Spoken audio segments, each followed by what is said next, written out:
मैं आपको रोज़मर्रा की लैंग्वेज में बिना किसी फार्मूला के हाइपोथेसिस टेस्टिंग समझाने की कोशिश करूँगा एक स्कूल का एग्जांपल लेकर। सिचुएशन क्या है कि एक स्कूल है, उसमें एक प्रिंसिपल है। उस प्रिंसिपल को शक है कि 10th क्लास के नए टीचर को जो अपॉइंट किया है, अभी नया टीचर जो है, उसकी स्टूडेंट्स को पढ़ाने की क्वालिटी थोड़ी सी कम है। लेकिन टीचर का कहना है मेरे स्टूडेंट्स का एवरेज रिज़ल्ट, एवरेज समझते हो ना, औसतन सबको अगर मिला करके देखा जाए तो 60% आ रहा है। अब प्रिंसिपल सोचता है कि चलो चेक करते हैं क्या ये टीचर झूठ बोल रहा है या सच। अब स्टेप बाय स्टेप समझना हाइपोथेसिस कैसे टेस्ट की जाती है। तो यहाँ पर सबसे पहला स्टेप क्या है, नल हाइपोथेसिस, जिसको हम H0 से डिनोट करते हैं। टीचर का क्लेम सही है, एक बार के लिए हम मानते हैं कि टीचर का क्लेम सही है। Average marks is equal to 60%, यानी इसका मतलब यह है कि टीचर के अगेंस्ट अभी तक एक भी प्रूफ नहीं है। प्रूफ होगा तब हम कहेंगे कि टीचर झूठ बोल रहा है।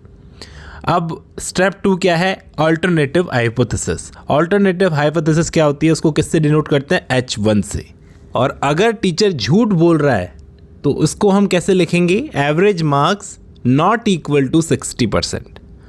हो सकता है कम या ज़्यादा हो। प्रिंसिपल ने क्या किया, डेटा कलेक्ट करना शुरू किया। प्रिंसिपल ने रैंडमली 10 स्टूडेंट्स के पेपर्स मंगवाए, उनका एवरेज निकला 52%। अब प्रिंसिपल को डाउट हो गया कि क्या सच में 60% एवरेज है या नहीं, टेस्ट करना है। अब प्रिंसिपल कंपेयर करेगा। कैसे कंपेयर करेगा, जो 10 स्टूडेंट्स के मार्क्स का एवरेज आया है 52%, उसमें और टीचर के क्लेम में यानी 60% में फ़र्क बड़ा है या फिर नॉर्मल है।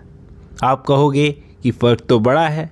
देखो, टेस्टिंग ऐसे नहीं होती कि आपने मान लिया कि फ़र्क बड़ा है तो बड़ा है, नहीं। टेस्टिंग अलग तरीके से होती है, सिस्टमेटिकली।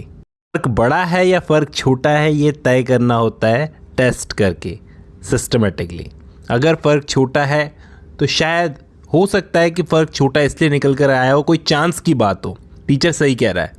लेकिन अगर फ़र्क बड़ा है तो लगता है टीचर झूठ बोल रहा है, रिजेक्ट कर दो उसका क्लेम। फाइनल डिसीजन क्या है, अगर प्रिंसिपल को लगता है कि 52 वर्सेस 60% का गैप ज़्यादा है तो वो कहेगा मैं इस नल हाइपोथेसिस को रिजेक्ट करता हूँ, यानी टीचर का क्लेम गलत है। दोस्तों, सबसे इम्पॉर्टेंट चीज़ क्या होती है, error. Type 1 error, type 2 error. Type 1 error किस टाइप का होता है, अगर टीचर सही बोल रहा है लेकिन प्रिंसिपल ने उसे गलत मान लिया। मतलब अगर टीचर सही बोल रहा है कि मेरे एवरेज स्टूडेंट्स के मार्क्स 60% आते हैं और प्रिंसिपल ने उसे गलत मान लिया, यानी बिना वजह टीचर को ब्लेम कर दिया, तो इसे कहेंगे टाइप 1 एरर।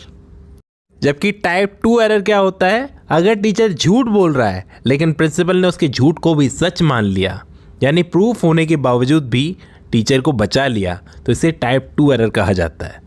और इस छोटी सी वीडियो से आपको टाइप 1 और टाइप 2 एरर समझ में आया होगा। इस वीडियो में बस इतना ही। नेक्स्ट वीडियो में हम फार्मूलाज का यूज़ करेंगे।